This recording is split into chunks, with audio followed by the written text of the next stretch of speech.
आतंकियों का अड्डा है कनाडा, लेकिन ट्रूडो न जाने किस गलतफहमी में है, जो अलग अलग तरीके से बयान भी देते हैं, भारत पर मनगढ़ंत आरोप लगाते हैं, फिर उसका खामियाजा भी देखते हैं, भुगतते हैं। और अब जानकार ये कह रहे हैं आने वाले वक्त में ट्रूडो के दिए गए ये जो अनर्गल बयान हैं ये नुकसान पहुंचा सकते हैं।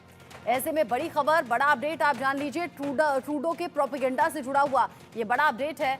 भारत की सख्ती के बाद में बदले हैं कनाडाई पीएम के सुर। फॉरेन इंटरफेरेंस के बाद में ये बयान बदल गया है, यानी कि फॉरेन इंटरफेरेंस कमीशन में ट्रूडो ने सच कबूल लिया है। आयोग के सामने भारत पर लगाए आरोपों पर बोले हैं ट्रूडो। मामला उठाते वक्त भारत के खिलाफ साक्ष्य नहीं थे, ये ट्रूडो ने कहा है।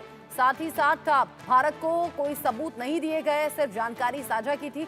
यानी वो कह रहे हैं जैसी जानकारी मेरे पास आई थी बस महज एक जानकारी भारत के साथ साझा की गई थी। ट्रूडो ने कहा कि निज्जर केस में कनाडा के पास में कोई पुख्ता सबूत नहीं थे। अब जिस तरीके से ट्रूडो ने भारत पर साजिश रचने का या निज्जर हत्याकांड में इन्वॉल्व होने का आरोप लगाया, बेबुनियाद ये आरोप था। भारत ने पहले भी कहा था कि इसमें कोई सच्चाई नहीं है। ऐसे में भारत को कोई पुख्ता सबूत मुहैया नहीं करवाया था, ये ट्रूडो ने साफ कहा। और ये भी कहा कि भारत के खिलाफ हमारे पास भी कोई ऐसा सबूत था नहीं। जैसा मुझे बताया गया, जैसा मेरे साथ जानकारी शेयर की गई, वैसा मैंने आगे भारत के साथ वो जानकारी साझा की। क्योंकि भारत पर आरोप लगाने के चलते ट्रूडो न सिर्फ बाकी देशों के जरिए बल्कि अपने ही देश में सवालों के घेरे में आ गए हैं। और इसका विरोध भी ट्रूडो को देखना पड़ रहा है, झेलना पड़ रहा है। और इन सब के बीच में ट्रूडो के सुर भी अचानक से बदल गए हैं। कह रहे हैं भारत को कोई पुख्ता सबूत मुहैया नहीं करवाया था। मामला उठाते वक्त भारत के खिलाफ कोई साक्ष्य नहीं थे, भारत को कोई सबूत नहीं दिए गए, सिर्फ जानकारी साझा की गई थी। निज्जर केस में कनाडा के पास में कोई पुख्ता सबूत भारत के खिलाफ है नहीं।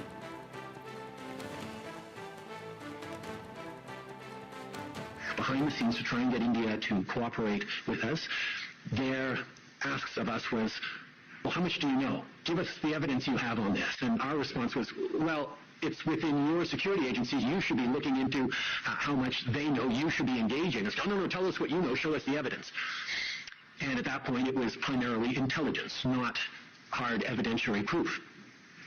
So we said, well, let's work together and look into your security services, and maybe we can get that done. No. Trudeau ने जो कहा अब उससे पलटते हुए नजर आ रहे हैं। सुर पूरी तरह से बदल चुके हैं। ट्रूडो के सुर कैसे बदले, क्या इसके पीछे और रीजन है या किस तरीके से सुर बदलने के लिए मजबूर होना पड़ा, ये भी जान लीजिए। भारत की सख्ती के बाद में ट्रूडो के सुर बदल गए हैं। फॉरेन इंटरफेरेंस कमीशन में ट्रूडो ने सच कबूल लिया है। मामला उठाते वक्त भारत के खिलाफ किसी तरह के कोई साक्ष्य मौजूद नहीं थे, भारत का कोई ऐसा इन्वॉल्वमेंट नहीं पाया गया, भारत को कोई सबूत नहीं दिए, सिर्फ जो जानकारी उन तक पहुंची यानी कि ट्रूडो तक पहुंची वो जानकारी भारत के साथ में साझा की गई। निज्जर केस में कनाडा के पास में कोई पुख्ता सबूत नहीं थे, ये साफ तौर पर ट्रूडो ने कहा है। और ये भी कहा कि आरोप लगते वक्त भारत के खिलाफ कोई सबूत नहीं था। निज्जर की हत्या मामले में कोई पुख्ता सबूत न होने के चलते भी ट्रूडो ने अगर ये बयान भारत के खिलाफ दिया या निज्जर हत्याकांड को लेकर भारत पर मनगढ़ंत आरोप लगाए, अब खामियाजा उसका भुगतना पड़ रहा है और भारत के खिलाफ बोलना भारी पड़ रहा है। कनाडाई पीएम के कबूलनामे पर भारत ने किया है पलटवार। विदेश मंत्रालय ने ट्रूडो को खरी खरी सुनाई है। बड़ा अपडेट जान लीजिए। विदेश मंत्रालय की तरफ से कनाडा के झूठ को लेकर यह पर्दाफाश होने की बात सामने आई है। विदेश मंत्रालय कह रहा है कनाडा का तो पर्दाफाश हो गया झूठ का। भारत कनाडा के रिश्तों में खटास की बड़ी वजह ट्रूडो है। ट्रूडो की पोल खुल गई है। ट्रूडो की पोल खुलना, भारत को किसी तरीके से कोई सबूत दिए नहीं गए, भारत पर मनगढ़ंत आरोप लगाए गए।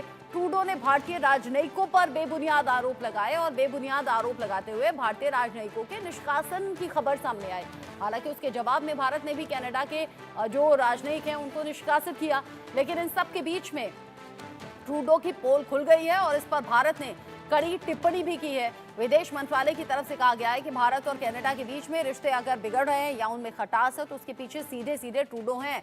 अब कनाडा को लेकर अब जिस तरीके की खबरें सामने आती रही, कनाडा को लेकर हमारे पक्ष इससे पुष्ट नहीं करते हैं। कनाडा ने भारत को कोई सबूत नहीं दिए, भारतीय राजनयिकों पर आरोपों के किसी तरह से सबूत नहीं मिले, बावजूद इसके निष्कासन हुआ। भारत कनाडा के रिश्तों में खटास की वजह ट्रूडो सीधे तौर पर है। ट्रूडो की पोल खुल गई है। माना है उन्होंने कि भारत को हमने कोई सबूत नहीं दिए और भारत के खिलाफ कोई सबूत थे भी नहीं, सिर्फ एक जानकारी ट्रूडो तक पहुंची और ट्रूडो ने वो जानकारी भारत में आगे शेयर की।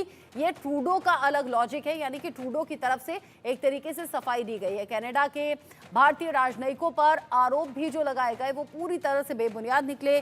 कनाडा को अब भारत ने सख्ती से इसका जवाब भी दे दिया है, सख्त टिप्पणी की है जब ट्रूडो ने ये बात कबूल ली है। यानी कि पहले बयान दे दिया गया, फिर बयान पर एक तरीके से अफसोस भी जताया गया और ये बताया गया कि किसी तरह का कोई सबूत कभी भारत के खिलाफ हमारे पास था ही नहीं, सिर्फ एक जानकारी हमने साझा की थी। अब किसी भी तरीके से इस बात को मोल्ड करने की कोशिश ट्रूडो कर सकते हैं, लेकिन अपना नुकसान कर बैठे हैं और इसका खामियाजा आने वाले वक्त में भुगतना होगा। संजीव श्रीवास्तव जी विदेश मामलों के जानकार हैं, मेरे साथ में जुड़ गए हैं। इस खबर को लेकर ज्यादा हम उनसे बातचीत करेंगे। साथ ही साथ मेजर रिटायर्ड मोहम्मद अली शाह भी मेरे साथ में है, डिफेंस एक्सपर्ट के तौर पर, और भारत कनाडा के रिश्तों पर हम बात करेंगे। आप दोनों का ही बहुत बहुत स्वागत। संजीव जी, सबसे पहले मैं आपका रुख करना चाहूंगी। जिस तरीके से भारत और कनाडा के रिश्तों में पिछले कुछ दिन में खटास बढ़ी है और ये खटास बढ़ना किसी से छिपा नहीं, ऐसे में मनगढ़ंत आरोपों की झड़ी लगा देना, फिर भारत को लेकर उलझुलूल बयान देना, फिर कुछ ही घंटों बाद अपने बयान से पलट जाना, क्या कहेंगे ट्रूडो की इन बातों पर? देखिए, कनाडा के प्रधानमंत्री जस्टिन ट्रूडो ने जो अपना व्यवहार दिखाया है वो बेहद अपरिपक्व है, अदूरदर्शी है और अनुचित है, इनएप्रोप्रिएट है। क्योंकि ये जो पूरा विषय जो उन्होंने भारत के साथ जिस तरीके से, अगर कोई ऐसे कंसर्न्स जहां कहीं भी थे, उसको एक प्रॉपर चैनल के माध्यम से भी उठा सकते थे। वो भारत और कनाडा के बीच में जो अनेक स्तर की जो ऑफिशियल चैनल्स हैं उनके माध्यम से वो उठा सकते, लेकिन उन्होंने ऐसा न करके ये जो पूरा विषय है, और जबकि उन्होंने स्वयं इस बात को एडमिट किया है कि उनके पास कोई हार्ड जो प्रूफ नहीं था, किसी तरीके का ऐसा सॉलिड एविडेंस नहीं था जिसके आधार पर इतना ये बात उठाई जा सकती थी। सिर्फ किसी ने कुछ कह दिया और उस आधार पर उन्होंने न सिर्फ इस विषय को उठाया, बल्कि जहां से उठाया वो भी महत्वपूर्ण है। वो सीधा कनाडा के पार्लियामेंट में जाते हैं और वहां पर जा करके वो भारत के ऊपर बेसलेस मनगढ़ंत आरोप उन्होंने लगाए, उसकी झड़ी लगा दी। और जाहिर है कि भारत ने इस पूरे आरोपों की कड़ी प्रतिक्रिया व्यक्त की और जाहिर है कि उसके बाद से भारत और कनाडा के संबंधों में लगातार तनाव की स्थिति देखी जा रही है। और वहीं मैं यहाँ पर अवश्य कहना चाहूंगा कि यूनाइटेड स्टेट्स ऑफ अमेरिका ने भी ऐसे ही एक विषय को, पन्नू के संबंधित विषय को भारत के साथ उठाया, लेकिन भारत के साथ अमेरिका ने जिस तरीके से इस विषय को उठाया, बहुत ही प्रॉपर चैनल के माध्यम से उठाया। एक ऑफिशियल डेलीगेशन में, एक क्लोज डोर में जो बातचीत हो रही थी, उसमें ये अपने कंसर्न शेयर किए और हमने तुरंत कहा कि we will look into this matter.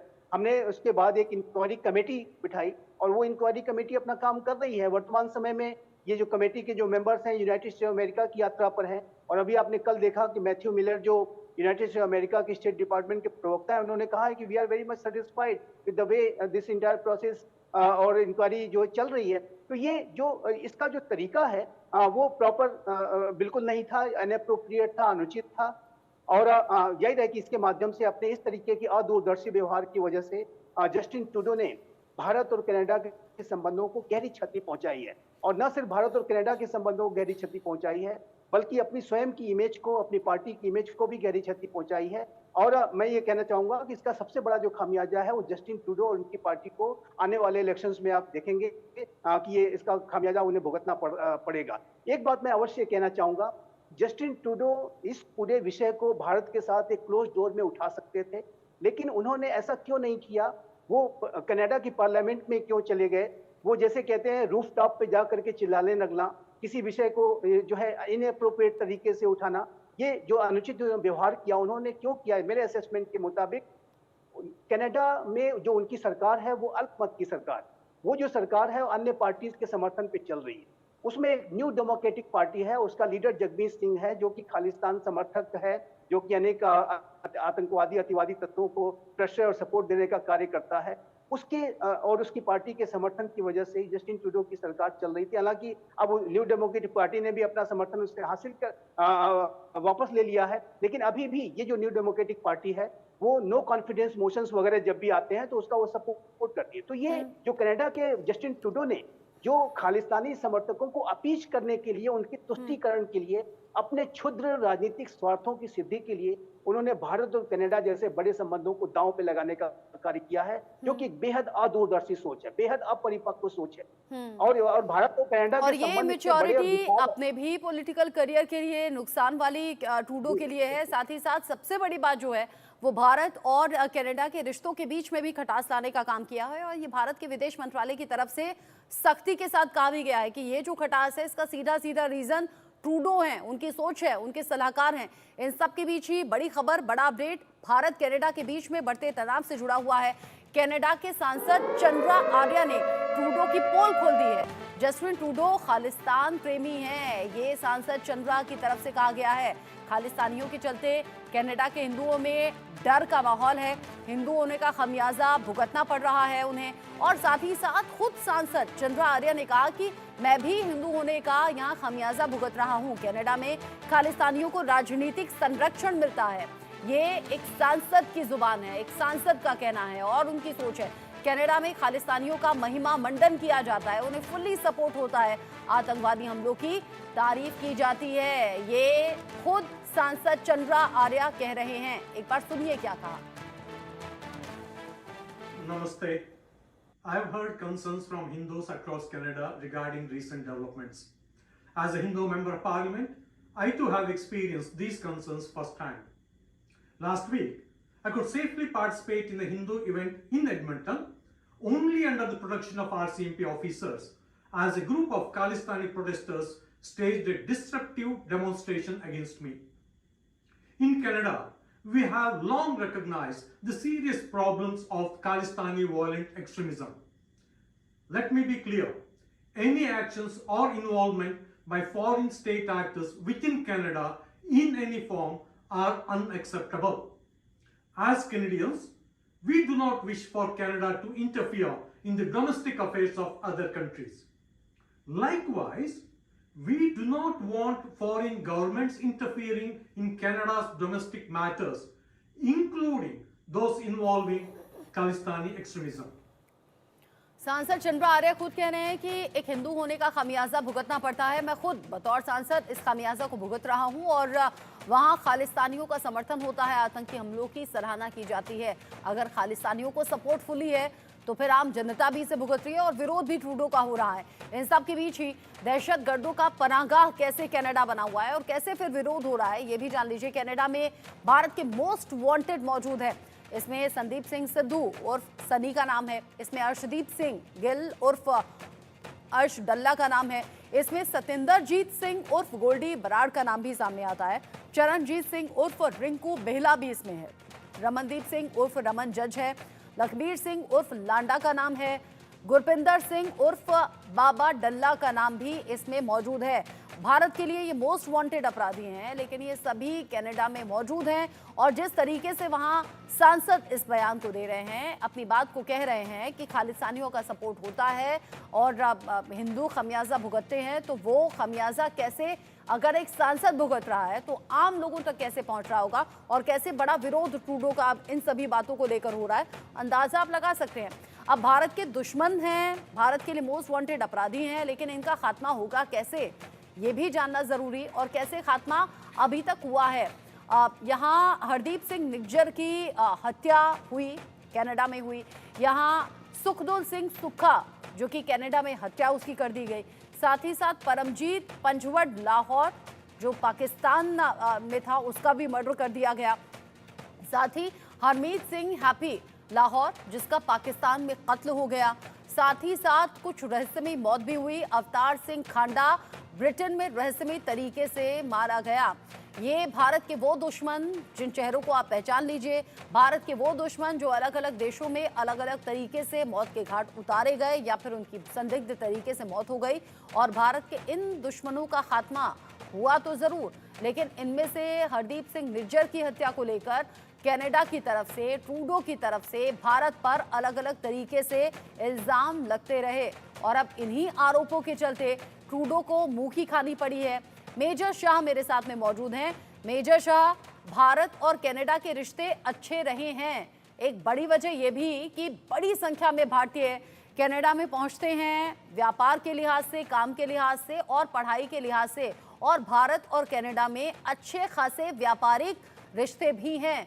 लेकिन ऐसा लग रहा है कि ट्रूडो ने कसम खा ली है इन रिश्तों पर पानी फेरने की, इनमें खटास बढ़ाने की, इनमें दरार ज्यादा बड़ी करने की, जो कि पिछले कुछ वक्त में बयानबाजियों में दिखाई दिया है। रता जी, बिल्कुल आपने सही फरमाया है। देखिए, अगर मैं एक बैलेंस तरीके से देखूं तो ठीक है, अगर हमारे पे इल्जाम लगे कनाडा की गवर्नमेंट से, जस्टिन ट्रूडो ने हमारे पे आरोप लगाए, तो सबूत भी देना चाहिए था ना। साथ में सबूत देते तो उसको सब्सटैंशिएट करते और एक पुख्ता उनकी क्रेडिबिलिटी बढ़ती। लेकिन बिना सबूत के आप कैसे इल्जाम लगा सकते हैं किसी के ऊपर भी? जो निजर के साथ किलिंग हुई पिछले साल जून में 2023 में, अब कोई तो गवाह है नहीं, कोई प्रूफ सबूत है नहीं कि हिंदुस्तान ने किया है। कैसे ये कह सकते हैं वो भरी पार्लियामेंट में खड़े होके? मैं आपको बताता हूँ, 2019 बल्कि जब से 2015 से ये पावर में है, 2019 में जब इलेक्शन हुए थे, एक बहुत पुराना गड़ा मुर्दा 2001 का इनके ऊपर स्प्रिंग के महीने में एक पार्टी में इन्होंने अपने हाथ और अपने मुंह पे ब्राउन पेंट करके एक पार्टी में गए थे। अरेबियन नाइट्स थीम थी उस पार्टी की, और इनके ऊपर बहुत तब ये महज 29 इयर्स के थे। तब ये फॉर्मर प्राइम मिनिस्टर के फादर भी प्राइम मिनिस्टर थे कनाडा के, तो वहां के, तो इन पे इल्जाम लगा कि कैसे आप ये बात रेशियल हो गई, ये कैरिकेचर हो गया, आप कैसे ये कर सकते हैं? तो मिस्टर ट्रूडो जो इनके फादर थे, तो इन्होंने फिर बाद में माफी भी मांगी, अपोलोजाइज भी किया कि कहा भाई ये पावर थी, थोड़े ब्लाइंड फोल्ड हो गए थे ये। तो ये इमेच्योरिटी की बात थी उस टाइम पे। कहते हैं इतिहास अपने आप को दोहराता है। हालांकि ठीक है, मान लिया अगर दुनिया की नजरों से देखें तो जैसे कि अमेरिका कहती है कि हम कोऑपरेट नहीं कर रहे कनाडा के साथ इनकी तहकीकात के लिए, हम पूरी कोऑपरेट कर रहे हैं, हम कोऑपरेट करने के लिए भी तैयार हैं। बिला वजह के फ्रिवलेस टाइम पास आरोप के लिए टाइम नहीं है हमारे पास। बिला वजह आप कुछ भी कह दो, कहीं भी कह दो, हम सुन लेंगे। हम नहीं सुनेंगे, हम क्यों सुने? कोई भी क्यों सुने बिना सबूत के? तो बिना सबूत के इल्जाम लगे हैं। हिंदुस्तान और कनाडा के बड़े अच्छे संबंध थे, बिल्कुल इतने करीबी थे। बड़ी तादाद में हिंदुस्तानियां कनाडा में हैं, काम करते हैं, स्टूडेंट्स हैं, स्टूडेंट वीजा जाके जाते हैं, IELTS का एग्जाम देते हैं, स्पीकिंग, लिसनिंग, रीडिंग, राइटिंग का एग्जाम देके वहां पे जाते हैं, वहां बड़ी कड़ी मेहनत से वहां पे पहुंचते हैं। और उनको भी चिंता सता रही है कि अगर इनको सपोर्ट खालिस्तानियों का है, खालिस्तानी इनको पावर में आने से इनको सपोर्ट करते हैं, जैसे कि आप पन्नू का एग्जाम्पल ले लीजिए आप, तो चिंताजनक बात है बाकी भारतीयों के लिए वहां पे कनाडा के अंदर। तो ये चिंता, मेरे खुद के रिश्तेदार हैं कनाडा में। अब चिंताजनक बात है कि अगर आपके सदर, आपके लीडर, आपके प्रधानमंत्री वहां पर जहां पर हैं, आप वो ऐसा बयान देंगे तो बहुत ही शर्मनाक बात है, इमेच्योरिटी की बात है। अगर आप इल्जाम लगाया तो सबूत दीजिए आप। बिना सबूत के आप कैसे इल्जाम लगा सकते हैं? सबसे बड़ी आपत्ति ये है।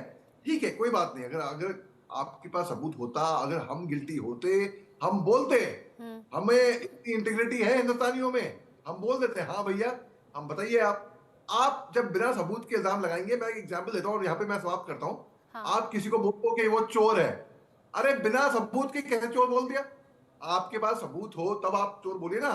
तो बेसिकली ये पूरे इनके जो आरोप है, तोहमत है, बेसलेस मैं मानता हूं, क्योंकि सबूत कुछ मिला नहीं है इसमें। कृष्णा जी, सबूत कुछ मिला नहीं। बिना सबूतों के मनगढ़ंत तरीके से ट्रूडो ने ये पहली बार नहीं बोला था संजीव जी। ये कुछ महीने पीछे आप चले जाएं तब भी ट्रूडो और कनाडा की तरफ से इस तरह के आरोप लगे, तब भी भारत ने सिरे से इन आरोपों को खारिज किया और कहा कि ये मनगढ़ंत आरोप है, इनमें कोई सच्चाई नहीं। फिर दोबारा से इन आरोपों को जिंदा किया गया, फिर से ये आरोप सामने आए, फिर से उलझुल बयान दिए गए। ये सब कुछ क्या ट्रूडो ने अपने फायदे के चलते या फायदा पाने के लिए कहा होगा? और अगर हाँ फायदा पाना था तो अपने ही देश में अपने ही लोगों के जरिए उनका विरोध क्यों हुआ? फिर दूसरा मैं ये पूछना चाहूंगी कि अगर ये बयान दिया था सोच समझकर, जाहिर सी बात है उनके भी अपने सलाहकार होंगे जिसके चलते स्ट्रैटेजी बनाई गई होगी, अब वापस क्यों उन्हें अपना बयान लेना पड़ा, ये क्यों कहना पड़ा कि यहाँ सबूत नहीं है, कहाँ से प्रेशर हुआ होगा? देखिए रचना जी, ये बिल्कुल स्पष्ट है कि जस्टिन ट्रूडो ने अपने संकीर्ण राजनीतिक स्वार्थों की सिद्धि के लिए उन्होंने खालिस्तानी आतंकवादियों अतिवादियों को अपीच करने का कार्य किया है और उनको वो लगातार खुश करने की कोशिश के तहत कि वो उनका सपोर्ट उनको मिलता रहे, उनकी सरकार चलती रहे, उन्होंने भारत और कनाडा के संबंधों को दांव पे लगा दिया, उसको गहरी क्षति पहुंचाई है, मैं ये कहूंगा। और ये बिल्कुल स्पष्ट है कि ये जो पूरा विषय है उन्होंने जिस तरह से इसको एक बड़ा विषय बना दिया है, किसी बिना सबूत के आधार पर, कोई ऐसा उनके पास कोई ऐसा हार्ड प्रूफ कभी नहीं रहा, उन्होंने स्वयं इस बात को अब स्वीकार कर दिया है। तो ये जो उनकी जो पूरी स्थिति है वो बहुत ही हास्यास्पद हो गई है, मैं ये कहूंगा।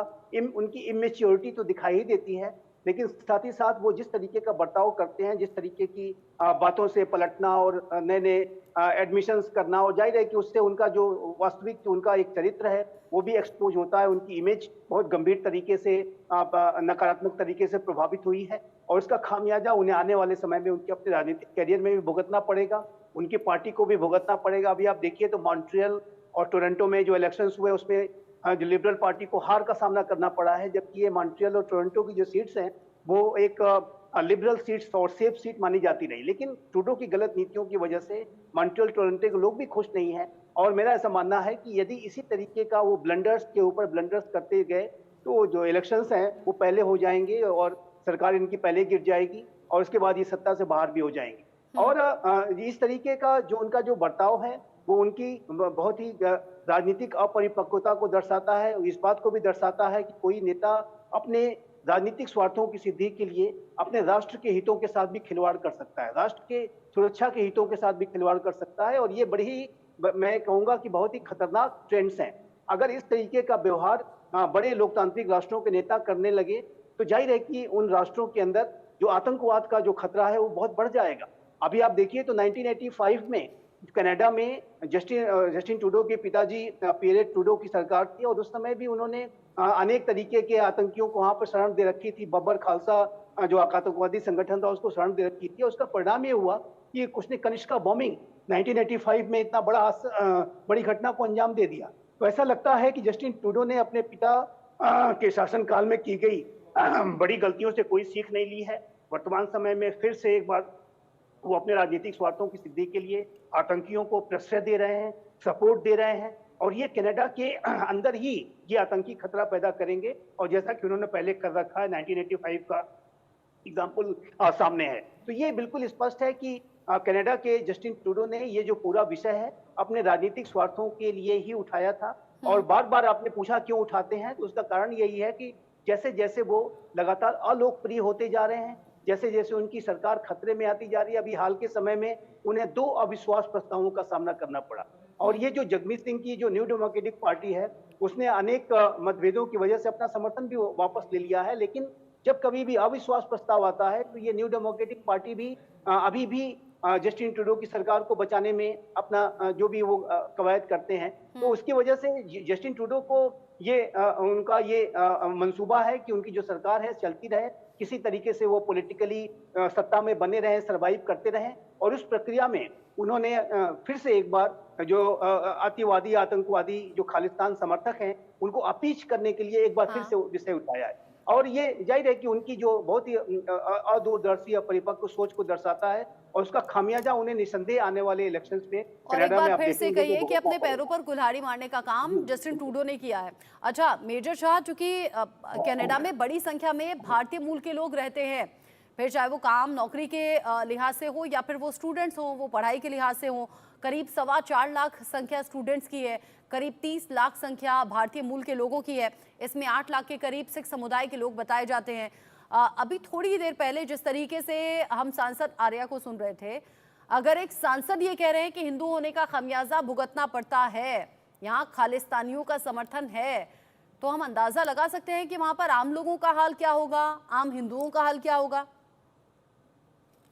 रचा जी बिल्कुल, आपने बिल्कुल सही फरमाया कि आम आदमी, आम हिंदू का वहाँ पे हाल क्या होगा। देखिए मैं आपको एक घटना बताता हूँ। 2018 में जब जस्टिन ट्रूडो अपनी पहली स्टेट विजिट ऑफ इंडिया में आए थे तो खालिस्तानी टेररिस्ट जसपाल अटवाल के साथ इनकी वाइफ जो है अभी स्ट्रैंगल्ड है, अभी सोफी ग्रेगरी इनकी एक फोटो खींची थी साथ में, तो उस पे बहुत बड़ी कंट्रोवर्सी हुई थी।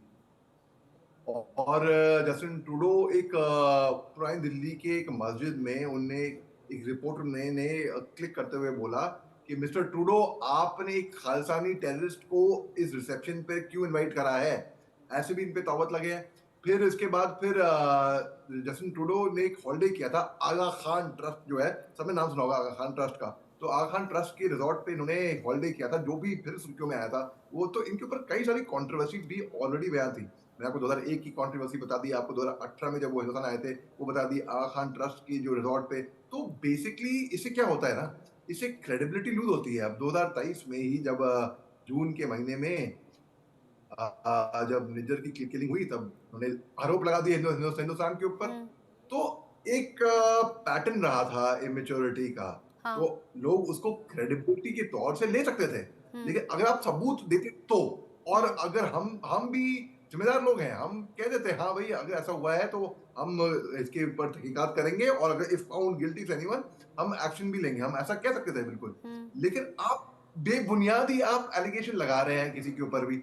ये हिंदुस्तान की बात ही नहीं है, कनाडा की बात नहीं है, कहीं पे भी कोई भी दुनिया में कहीं पे सुना है कोई किसी पे तोहमत लगा दे, आरोप लगा दे बिना बुनियाद के, बिना कोई फाउंडेशन के, बिना कोई सबूत के, तो जाहिर सी बात है तो इसमें आपकी खुद की क्रेडिबिलिटी लूज होगी। और आपको ये एहसास होना चाहिए, जस्टिन ट्रूडो को खुद ये एहसास होना चाहिए कि उनकी क्रेडिबिलिटी, मैं इसलिए लेकिन कह रहा वक्त हूं के क्योंकि साथ अगर एहसास नहीं हुआ तो खमियाजा बड़ा भुगतना पड़ेगा, जिसके आसार अभी से ही नजर आ रहे हैं। इलेक्शंस में भी बड़ा खमियाजा होगा। इमेज तो डेंट पहले ही हो चुकी है। संजीव श्रीवास्तव जी, मेजर शाह, बहुत शुक्रिया आप दोनों का इस डिस्कशन में साथ में रहने के लिए। कनाडा और ट्रूडो की तरफ से भारत पर बेबुनियादी आरोप लगाए जरूर गए, लेकिन जिस तरीके से फॉरेन इंटरफेयर्स के बाद में यहाँ ट्रूडो बैकफुट पर नजर आ रहे हैं, या फिर ये कहिए कि अपने बयान से मुकरते हुए नजर आ रहे हैं और कह रहे हैं एंड में कि भारत के खिलाफ कोई सबूत नहीं था, बस एक जानकारी मुझ तक आई थी जो आगे मैंने भारत के साथ में साझा की थी। यानी कि जान गए हैं वो भारत का बढ़ता हुआ कद कि भारत के खिलाफ कोई ऊल जुलूल बयान देकर यूं ही नहीं जा सकता।